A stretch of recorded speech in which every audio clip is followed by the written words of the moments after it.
Good afternoon. Welcome everyone to our panel discussion today. Honey, I Shrunk the Office. Is remote working the new norm? My name is Param Singh. I work for Condeco Software and I'm responsible for Condeco's business in the ANZ region. Now, helping us navigate this COVID, and we are still in it, and the post-COVID work, joining me are a panel of experts who are specialists in workspace design, specialists in technology, but most importantly, the use of this technology to drive business objectives. It is my absolute pleasure to introduce you to our panelists today. I'll start with James Kemp. James is the founder and CEO of Amicus Interiors. Thank you. My pleasure to introduce to you James Farrell. He is the Financial Services Industry Executive for Microsoft Australia. And lastly, but most importantly, welcome Andrew Young. Andrew is the Chief Information Officer at Pitcher Partners, a full-service accounting firm. Welcome, Andrew. Gentlemen, before I go into what that new normal is, can we start with looking at what is the biggest challenge and concerns that organizations have today to get employees safely back into the office? We talked about it was how do we facilitate a safe return to the workplace? How do we deal with social distancing in the workplace? How do we restrict the number of work points that people can work at? What about temperature taking as people come into the workspace? What about the declarations if they've got any guests coming in? Do we even want guests to come in? Do we lock off the floor so it's actually only staff that can come into those spaces? So there's been this real focus around the health and safety side of things, which is absolutely right. It's very much driven by the kind of the compliance aspect of it all. So now the conversations are going actually is, well, how are we actually going to bring people back to the office? But also the next question I'm kind of raising with people is, why do you want them to come back into the office? And actually getting them to think about the purpose of the office space. So more than ever, we've experienced the situation where work is not where you go, it's what you do. Mm-hmm. And therefore, what is the purpose of the office? And to answer that, you've actually got to get under the skin of the organization. Building on what James has said there and bringing a financial services lens to the whole conversation, I'm thinking that the thing that comes to my mind is that really a revolution has taken place in the financial services sector. And that's that banks have now realized that they can actually send their staff home to work, because previously that just wouldn't have happened. And Absolutely, absolutely. Thank you for that, gentlemen. It's interesting, when we first started interacting with clients on this return to work product that we launched in March, April, the initial engagements were all to do with the now. How do I get people in without compromising their safety? How do I make my employees comfortable about coming into work? And gradually over the months, and we are now in August, and we've seen that change of trend, which has moved from the now to how can I get back that productivity? How can I get back that system, process, and controls for tomorrow? But most importantly, how do I reimagine the future of work?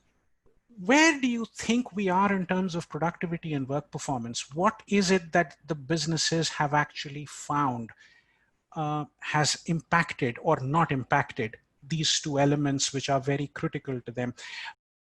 Okay, all right. So it's productivity. Great question. So I think it's a real mixed bag, and I think that the potential is that once we settle down into this new normal that we're in at the moment, I suspect that digitizing things and digitizing supply chains, we will see massive productivity improvements. Majority of people are actually really enjoying the working from home experience, but they also want to be able to come back to the office as well. So there's how to get that combination. When you're working at home full time, it works really well if you've got your home office set up well. These are creating some real issues. So it works really well for some, but really badly for others. I think the other thing that's worth highlighting from a productivity perspective is, and will unfold over the coming months, is that early on into lockdown, we had no alternative. We were working from home. We were connected to video calls, and that was it. We didn't have an alternative. The other aspect is we've all experienced video conferencing fatigue, where you're coming off a 9 hours of video conferencing, and you don't provide time and space for you to switch off. Do they want to drive a culture that is more flexible and actually encourage the remote working? distributed working model, or actually are there a culture that goes, while we want people to have that flexibility, our default is we want people in the office because that's part of our culture. Now that's more challenging in a immediate COVID environment, but post-COVID, I think we're going to have those conversations much more. And there's no right or wrong. I think it's going to be what's right for the organization and the types of roles that people are undertaking, but also the demographic makeup of the staff that work for that organization. Yeah, so I think productivity is an interesting question. So we put it, so again, that flexible approach, that's changing now. You could do calls on the mobile, you do the walk call, where you don't necessarily have a screen. So we're seeing that kind of rapid adoption of technology, the enablement of the technology that allows you to do that. And probably the most important thing is trust. There might have been a little bit of skepticism early on. Are people truly being that productivity? But I can honestly say that it's been a non-event. What we see across the board, I think everywhere, is around trends, is not so much that COVID is creating new trends, it's simply acting as an accelerant for existing trends. And what we're actually looking to see are the right behaviors take place in the workplace. That's really what culture is. Culture is about behaviors. And why do we want those behaviors is because we need them to achieve the business goals that we've got as an organization. So then I go back to that scenario, the three biggest enablers are the shared understandings, the culture, the systems, the policies and procedures in place for an organization. Then you've got the physical environment. How's that physical environment support that activity? And then how does the technology, how's the information flow around that organization? It's actually the blend of all those three things that are the critical enablers. What are those behaviors you want to see? And it's almost like removing this conversation around, well, is it remote working or not? I don't see it as one or the other. It's actually going to be a blended solution. And I think one thing we're going to experience moving forward into this more blended world, it won't be home working and it won't just be in the office, is going to be that blended technology solution. And when I'm demonstrating my product to clients and they ask me, what's the biggest change that you've made to your core product that you've had for 15 years?